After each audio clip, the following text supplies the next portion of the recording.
So let's go into the PowerPoint over here. Um, and so the intentions for today, we're gonna establish what a healthy bladder looks like. We're gonna then discuss what some common bladder symptoms look like as well as their causes. And then we'll discuss strategies to be able to optimize our bladder health.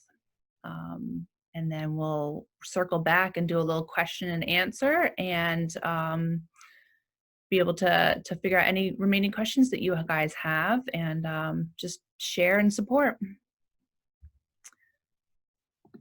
And all right, so for a healthy bladder, can hold about 2 cups of urine. And when you think about how many times you're going to the bathroom a day for like a normal healthy frequency, you can think of it as about 6 to 8 times a day, or you can think of it as about every 3 to 4 hours. Now, those are, those numbers will vary. If you're very active and you're drinking a lot of water, then you may be going every 2 hours. But if it's a full bladder, then that's an appropriate response. You're getting these urges and you're going to the bathroom that often, but they're full bladders. So that's what you should be doing. You shouldn't be trying to suppress a full bladder. And we'll talk about, how to figure out if it's a full bladder or not. And then for nighttime, it should be about, 0 to 1 times a night. So, our system kind of slows down and, we should be able to make it through the night. But for some of us, once a night is kind of our normal. So if you're going more than that, we'll go over some strategies to be able to troubleshoot that. And a lot of you had mentioned that seems like a common theme for this group. So we will definitely go into that a little bit more. And then, so for, your normal urge response is created from the bladder filling up. And once it's full, that stretch of that inner lining creates that urge response. And so the bladder, if my fist is my bladder and my pelvic floor are the muscles underneath, when the bladder gets stretched and creates that urge, the pelvic floor muscles are underneath it and it gives it a signal saying, I hear you, I understand what you're saying. Let's calm down until I have time to get to the bathroom. And then the urge settles down. We actually get 3 urges before we get like a real big signal urge that we're aware of. We get very subtle ones that start to kind of give little hints that we're getting full. And if we're hearing that urge, right away, it gives us time. We can kind of put it off a little bit. But we're going to want to be careful of delaying it too much, because if you go before the urge, you start to create trouble with frequency and urgency. But if you put it off as well, then your bladder may stop giving that signal, and then you can get leakage because your bladder's over full and you haven't gotten that urge, so you're not aware of it, and it just isn't able to hold all that back. So we can talk about different ways to be looking at those things. And then so the urge, and then so voiding. So when to be able to urinate, the healthy way is to be able to sit on the toilet and to be able to lengthen our pelvic floor muscles. And a lot of times we do this, but we don't quite understand what we're doing. But lengthening the pelvic floor muscles and allowing the urine to flow out on its own. I know I was an offender of this. I was always in a rush. So when I went to the bathroom, I would push the urine out as fast as I could so I could get done and get out of there. But making sure that you give it the time to do its job is important, because there's a whole system about communication from the bladder to the lumbar spine and up to the brainstem and the pelvic floor muscles, and all these things are sending messages in and out. to communicate to urinate. It's a very complicated system. If we start using our abdominal pressure to push the urine out, then we start overriding that system called micturition. And if we override that, then it can start to get jammed up. So it's important not to push the urine out, because we don't want that downward pressure on our pelvic organs, which could potentially lead to a prolapse, a downward shifting of our pelvic organs. But also we don't want to interrupt that natural process that's happening. Okay, so that's kind of what a healthy bladder looks like. Let's look at some common bladder symptoms. So when things get a little disconnected, we could be seeing urinary incontinence. So some loss of urine, some involuntary loss of urine can be either a stress urinary incontinence, an urge urinary incontinence, or mixed. It could be a little bit of both. And we're going to talk specifically about those two types of incontinence and leakage. We're also going to look at urgency and frequency. So you can have urgency, like a strong urge or a real sudden urge, and you can have frequency, like going to the bathroom often, without leakage. So leakage may not be a problem of yours, but you can still have these symptoms that can be very bothersome. Overactive bladder is another kind of term for these types of symptoms. And then, so UTI-like symptoms. A lot of people will, feel that they have recurring UTIs, but they get tested and it's coming back negative sometimes. The burning, the itching, the urgency and frequency, and as well as just pelvic pain. Are often symptoms of either a pelvic floor muscle dysfunction or some connective tissue is restricted, and being able to address that in the same way, to be able to tease out what's going on, and to treat it that way rather than taking antibiotics. Because a lot of times we'll take the antibiotics when we have those symptoms, and it makes it feel better because it's out for debate why, but I think there's an anti-inflammatory property that helps with that, but it's not actually treating the problem. Okay. So stress and urinary incontinence. It's loss of urine because of a stressor, an outside force that's greater than our structures that are holding back continence. So, in abdominal force, if we think about, so our bladder, if you think about pressures from above, would be abdominal pressure. So if we're coughing, or if we're have a forceful sneeze, or if we're laughing, that pressure down in the bladder could, make either the sphincters or the pelvic floor muscles release. And then we also can look at from force from below. So things like jumping, the trampoline is a big offender. We've got,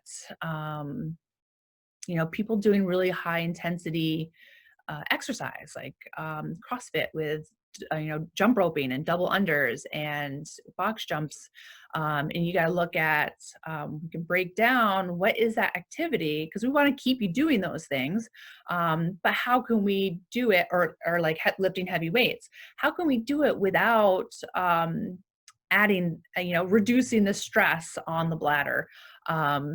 And there's a lot of ways, looking at how you're landing and receiving the impact, as well as what your posture is, to be able to make sure you're set up so those muscles can contract more optimally, as well as your breath, making sure you're not holding your breath, which, if you think about this area here as like a pressure cooker, this abdominal canister has a lot going on. It's got all these organs and digestion, and there's a lot of pressure. If you think of that as a pressure cooker, the release valve for your pressure cooker is your exhale. So if you exhale, you're safely managing those pressures. But if you hold your breath and cut off that release valve, then those pressures are going to go to the weakest link. So for it's different for everybody. Some people it's going down and it could be causing, putting you at risk for prolapse, and for leakage, or it could be going forward. If you've got like a diastasis or a weaker abdominal wall, it could be pushing forward,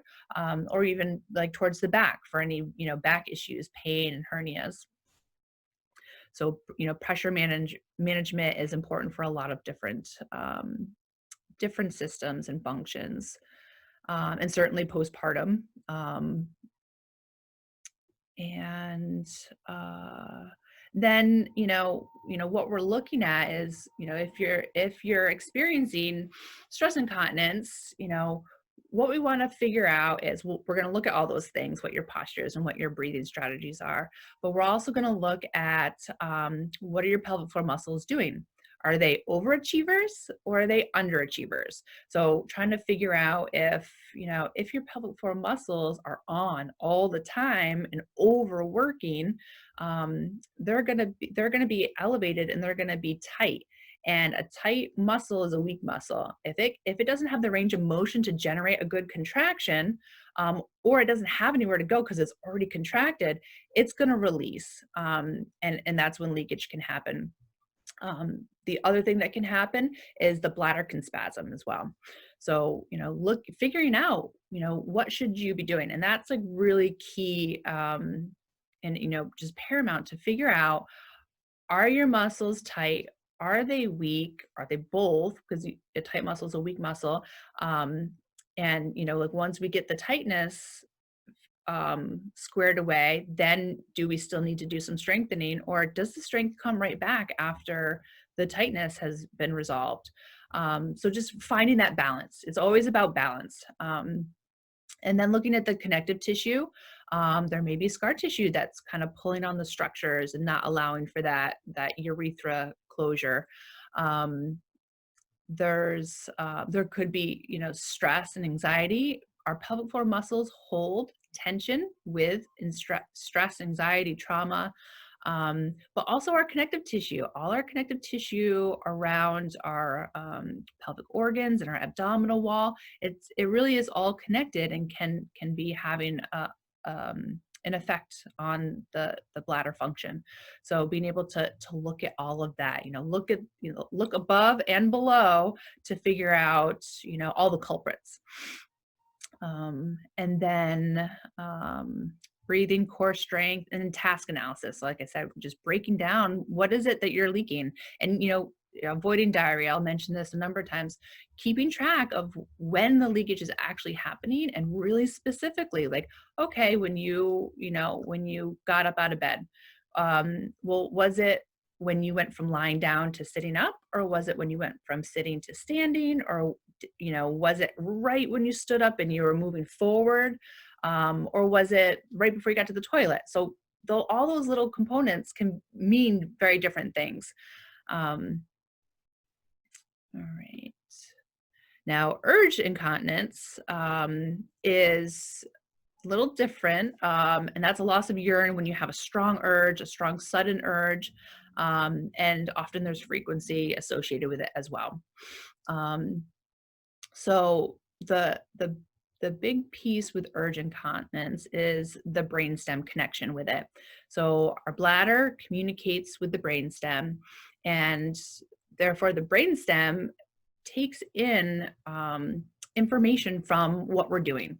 It can learn our habits. So if, like I said, the bladder, when the bladder fills and that lining stretches, that's when you get a true urge. But if you go when the bladder's only halfway full, the brainstem says, "Oh, she likes to go when I'm only halfway, the bladder's only halfway full. So I'm going to start sending her the signal." It tries to figure you out. But the problem is now you're kind of stuck to that, because the urge that it's creating is a real urge in the sense that you feel it and you feel like you have to go right now. But it's not a true urge in the sense that it's a full bladder.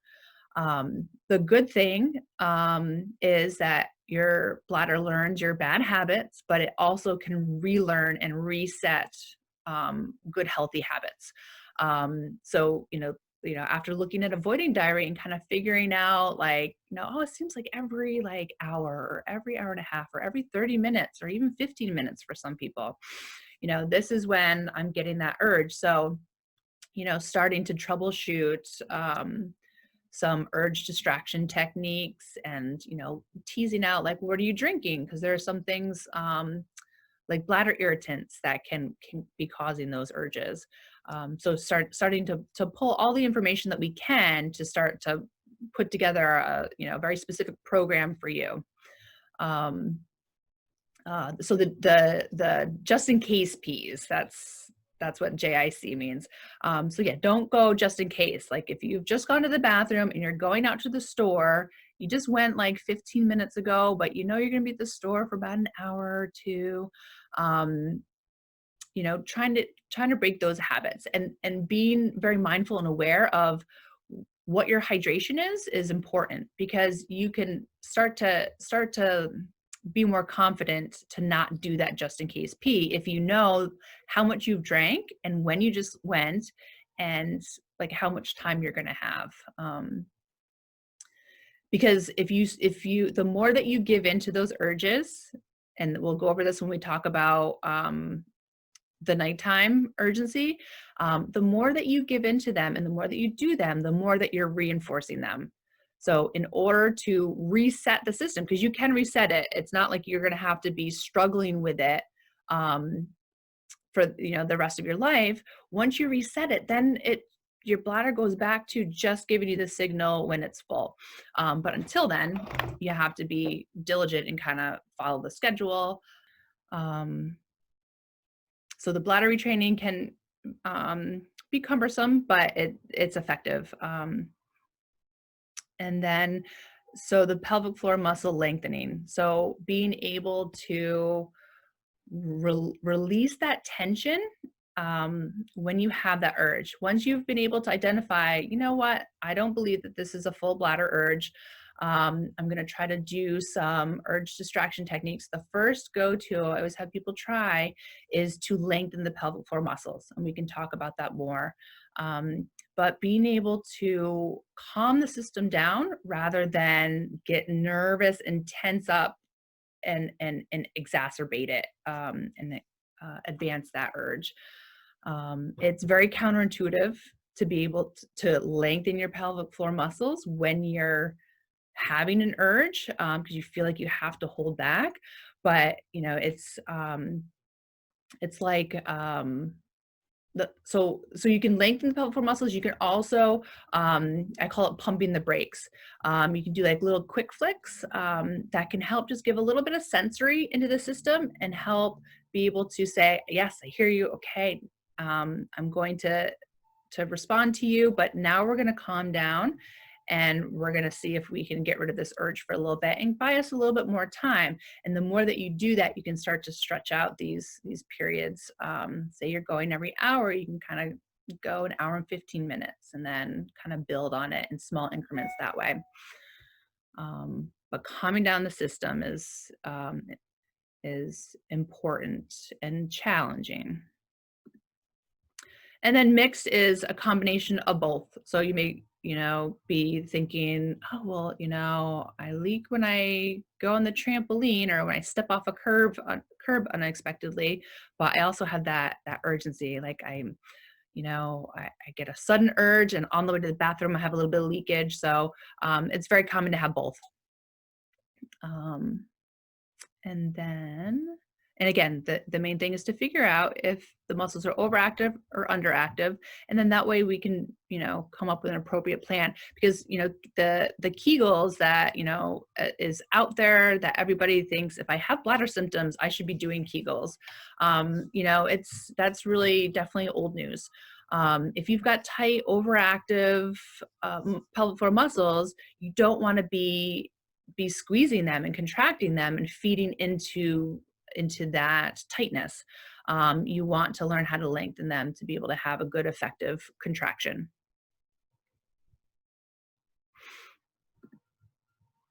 All right, and then the other symptoms. So we talked about being able to have, or not being able to have, but having urgency and frequency without leakage. the UTI-like symptoms. Other kind of things that pop up, like having a weak stream, hesitancy, so difficulty initiating the stream, and then incomplete emptying. So sometimes you may feel like, um, I went and then, just like shortly after I had to go back and there was still more in there. So, some tips that we'll go over is, making sure that you are lengthening those pelvic floor muscles and giving yourself enough time to be able to empty.